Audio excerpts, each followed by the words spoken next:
guys, here I am, Will Blake, again, for my Will Blake Entertainment channel. Today I'm here to talk to you about 5 fantastic ways to improve your performance when you're on stage. I've been performing for around 15 years now with my function band, solo. I've done holiday parks, I've done cruises, I've done weddings, parties, corporate events, festivals, you name it, we've done it. So there's obviously different skills required to do each of those performances, but essentially the 5 things that I'm going to talk to you about today are definitely universal for all of those things. Obviously you can adapt to the different venues that you're in, but essentially these 5 things are really going to help you. Stick around to the end, because the 5th one is by far the most important tip that I can give you today, and it will massively change the way that you think about how you perform with your band or solo, or just generally, it just keeps the audience interested. So hang around and I'll give you that tip at the end. But the first one I want to talk to you about today is making eye contact with your audience. When you're on stage, people want to be welcomed in, they want to be part of your performance, they want to feel like you care about them individually. So making eye contact with those people is so important. I can't stress enough how much that's helped me over the years. Take in each individual group around the room, give them their little moment and try and draw them in whilst you're performing.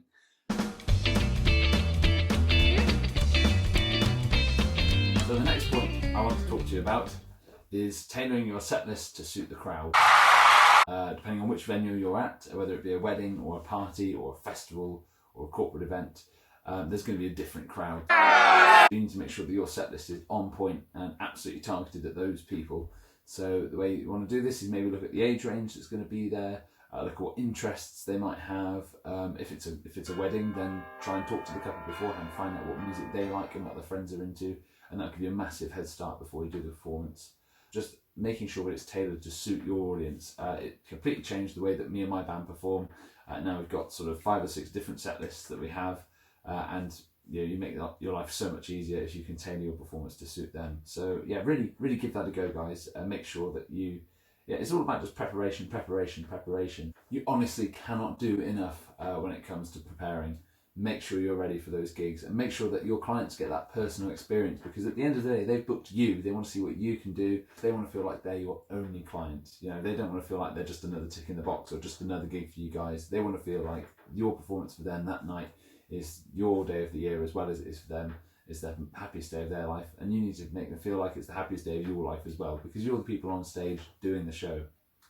So tip number 3. Tip number 3, guys, is very close to tip number 2, really, in the sense that, okay, you can prepare as much as you like, but my 3rd tip for you today is to be able to adapt.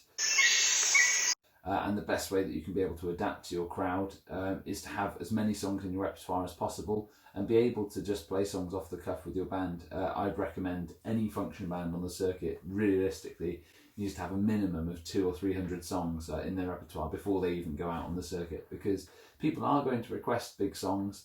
They're going to request the songs that are meaningful to them, but they may not be the ones you're expecting. So even if you've prepared a set list, be prepared for the unexpected. Have those songs ready to play just in case. You never know when someone's auntie or someone's grandma is going to request a random song, and if you can play it, you're going to score so many points with your clients.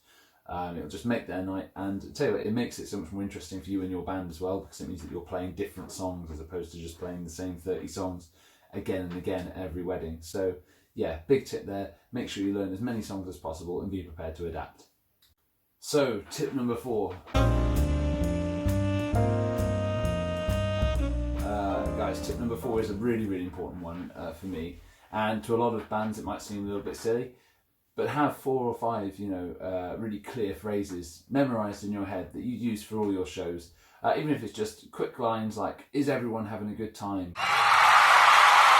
Do you want a fast song or a slow song? Do you who in the audience likes a certain artist? If it's a big one like Elton John or the Beatles, that people are going to shout yes. It's all about audience interaction when you're doing your performances. If it's a wedding, you might like to say, give it up for the bride and groom, everybody. Just really make a big fuss of them, because at the end of the day, if you're playing a wedding, the bride and groom want to be made a fuss of, guys. They should be your top priority, and they want to feel like they're the top priority as well. So just keep bigging them up to their friends and family and reminding them that they're there and they need to be making a fuss.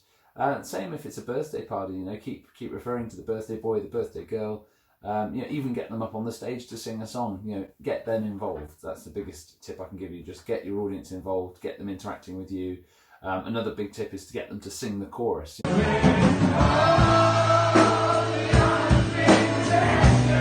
Try getting the audience to sing the chorus on some of the songs. It gives you guys a little break as well.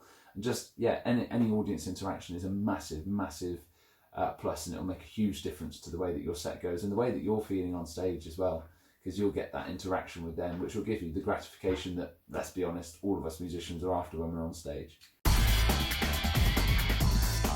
So guys, I promised you a final tip at the end, and I promised you that this would be the biggest tip and a great way for you to progress your set list and turn your performance into something you've never achieved before. And that is a very simple tip, really, and I'd recommend giving this a lot of time and effort in your rehearsals, because it's actually probably more important than the songs themselves that you're playing. And that is to join your songs together, merge them together, make your set list flow, because there is nothing worse in a set list when you're doing a function gig than dead air. No one wants to have dead silence between the songs. It gives them an excuse to go to the bar or just walk off the dance floor, really. You need to keep that dance floor full of people from start to finish, and that will get you repeat business in the long run. So just think of some funky jams, think of some ways in which you can mould those songs so that effectively your whole set list becomes one big song. I mean, obviously you take on board the tips that we've already talked about, adapting your set and putting some songs in there to suit the audience at the time. But if you've got a prepared set list that flows from start to finish like one big piece of art, then you're going to be on the front foot the whole way through the set, and you're going to know exactly what's coming. And as a band, you're just going to be tighter. You're going to be so much tighter. The set's going to be more fun because you're going to have little grooves in between the songs where you can get creative, something that a lot of cover bands don't get the chance to do, is be creative. So take that chance to do what you like doing in between the songs that you play all the time, and merge the songs, get them to flow through like one massive medley. So just to recap, the 5 tips, everybody. We've got making eye contact with your audience, drawing them in. We've got tailoring your set list to suit the crowd. Be prepared to adapt to suit your clients. Have several phrases ready to interact with your audience so that you can get them engaged and get the party going. And most importantly, guys, get rid of the dead air between the songs.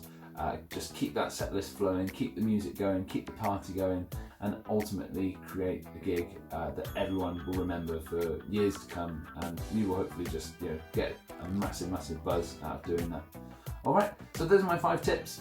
Guys, take them on board, let me know what you think. If you agree or disagree with them, that's absolutely fine. And remember to subscribe to my channel if you want to see more stuff like this, get some more tips and more ideas on how you can improve as musicians and performers. Alright, so thanks so much for watching. I'm Will Blake. See you later.